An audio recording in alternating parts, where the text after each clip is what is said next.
Dugo na dumadaloy sa ating lahat, nagbibigay ng buhay. Ngunit para kay Yancy, ang patuloy nitong pagdaloy ay maaaring magdala ng ibang kahulugan. Ako si Yancy Doroteo, kaka-22 lang nung June 4. Tatlo kami magkakapatid, tapos 2 girl, ako yung pangalawa, nag-iisang lalaki. Maliban sa isang pasa sa kanyang braso, mukhang wala namang dinadaing si Yancy. Napansin ni mama nung 4 months old ako, yung nagkakaroon ako nga ng pasa.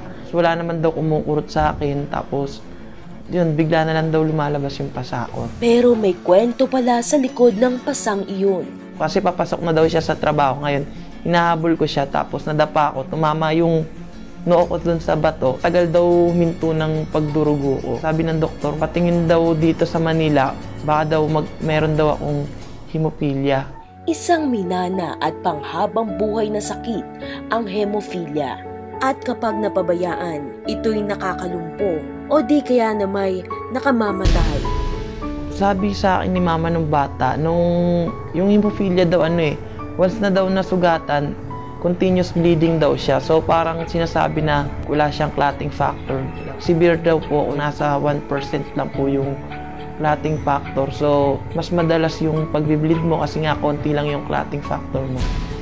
Hindi natin ma-expect na yung mga ginagawa natin, nakaka-apekto na pala sa internal natin. Example yung dito sa elbow, natulog ka. Pagising mo, masakit na siya, hindi mo na siya madiretso, parang nakaganyan na lang siya. Kumikirot talaga siya. Yung sabi sa akin ng doktor, kaya daw kumikirot, di ba? Yung bleeding daw nasa loob ng joints. Maraming bawal gawin. Bawal yung masyadong physical na laro. Gaya ng basketball. Bale, active akong bata, pero pag sinabing bawal kang tumakbo, so ginagawa ko, lakad-lakad na lang. Malaki ang gastusin. Sobrang mahal ng mga gamot. Ang lakas makahigop ng pag-asa. Yung sa 350 na ayo, 5,500.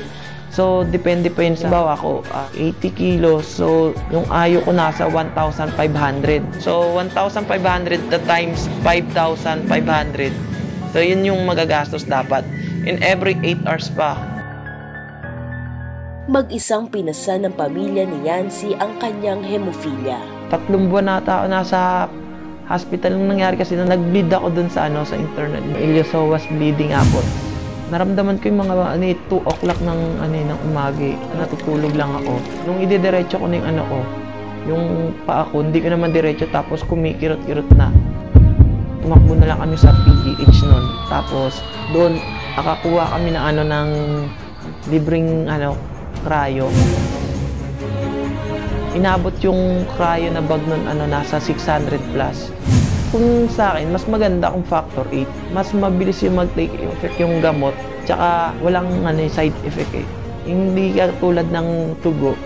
Medyo may katagalan yung kanyang epekto. Tapos nagkakaroon ka na pantal-pantal, tapos sobrang kating. Tapos tusukan ka ng gamot na pampatanggal dun na napakasakit. Hindi mo kakayanin. Hanggang sa narinig nila ang tungkol sa Haplos Foundation. Ito yung parang organization ng puro may hemophilia lang na sakit. Parang kasi iniisip namin, di ba ako lang kasi gawa nga ng hindi kilalang sakit.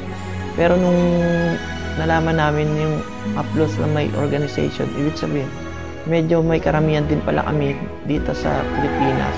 Para kay Yancy, nakatagpo sila ng bagong pag-asa sa Haplos. Mga makakaramay, mga sumusuporta. Yung dumating yung Haplos nga, kapag merong libreng factor 8, binibigyan kami kahit papaano. Natutulungan kami kasi nawawala yung sakit tsaka gumagaling kaagad na. Isa ng field technician si Yancy ngayon. Tumutulong na rin siyang magpaaral sa kanyang bunsong kapatid. So yung Haplos, yung talagang yung naging daan ko kaya ako halimbawa nandito ngayon kasi ang laki ng naibigay nilang tulong sa akin tsaka support Hindi lahat nabibigyan na maginhawang buhay. Ngunit lahat ay may kakayahang magpaganda ng buhay.